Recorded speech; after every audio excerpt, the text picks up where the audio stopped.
नमस्कार दोस्तों। Horror podcast अजीब कहानियाँ में आप सभी का स्वागत है।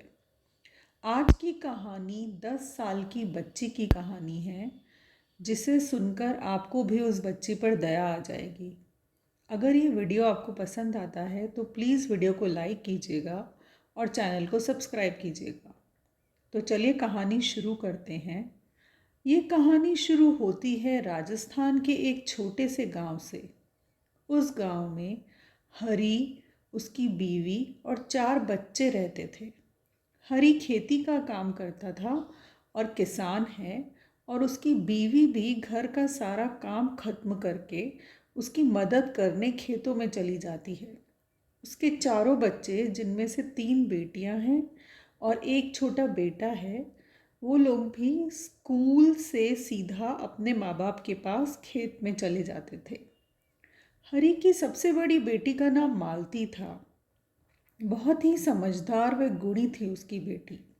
अपने छोटे भाई बहनों का ध्यान रखती थी। अब एक दिन की बात है, हरी व उसके परिवार को खेत में काम करते करते अंधेरा हो गया।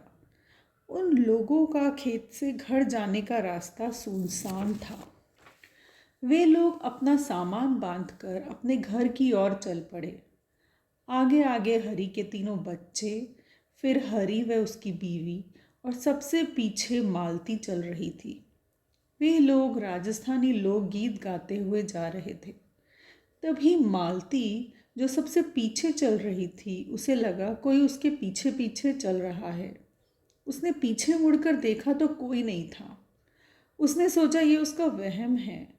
थोड़ी देर बाद उसे फिर लगा कि कोई उसके पीछे पीछे चल रहा है और कुछ बड़बड़ा भी रहा है। अब उसने फिर मुड़कर देखा तो कोई नहीं था। वह घबराकर भागी और अपने पापा के साथ चलने लगी। वे लोग घर पहुँचे। हरी और उसकी वाइफ, हरी की वाइफ ने खाना बनाया। सबने खाया और सोने चले गए। अब ये लोग गांव में रहते हैं और गर्मी का मौसम है, वहाँ बिजली नहीं होती, तो ये सब छत पर सोने चले गए। सभी ने गद्दे लगाए और सो गए। अब करीब रात के 2:30 बजे होंगे। मालती की आंख खुली। उसे लगा कोई उसके सर के पास बैठा है और उसे देख रहा है। वह डर कर उठकर बैठ गई और चारों तरफ देखने लगी। कुछ देर बाद उसे महसूस हुआ कि एक काला साया उसकी तरफ बढ़ रहा है और उसे चारों तरफ से घेर रहा है। मालती ये सब देखकर बेहोश हो गई।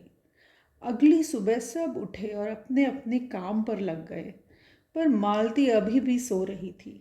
तब उसकी मम्मी आई और उसे उठाकर स्कूल के लिए तैयार होने को कहने लगी। पर मालती हिली भी नहीं।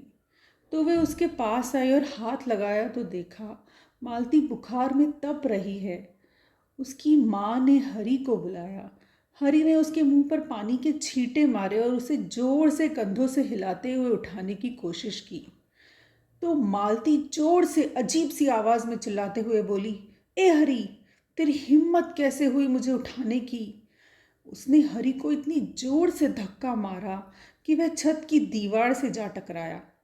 उसकी माँ व हरी मालती का ये रूप देखकर घबरा गए। मालती उठी और अपनी माँ से गुस्से में धमकाते हुए बोली, जा, मेरे लिए हलवा पूरी बना, मैं भूखा हूँ। वे दोनों डर गए और वहाँ से चले गए। मालती की माँ ने हलवा पूरी बनाई और मालती को खाने बुलाया, तो वे लोग देखकर सन्न रह गए कि मालती सीढ़ियों से पैरों के बल नहीं बल्कि हाथ के बल उतर कर आ रही है। दोनों डर से कांपने लगे। मालती सीधी खड़ी हुई और दोनों को डरा देखकर हंसने लगी। अब वह खाने बैठी। वह दोनों पैरों को फैलाकर ज़मीन पर बैठ गई और दोनों हाथों से गपागप खाने लगी। इतना सारा खाना इतनी जल्दी जल्दी मालती को खाते देख दोनों हैरान हो गए। जैसे ही खाना खत्म हुआ, वह और खाना मांगने लगी।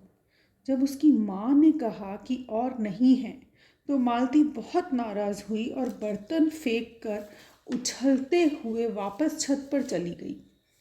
अब हरी व उसकी बीवी समझ गए थे कि मालती पर किसी भूत का साया है।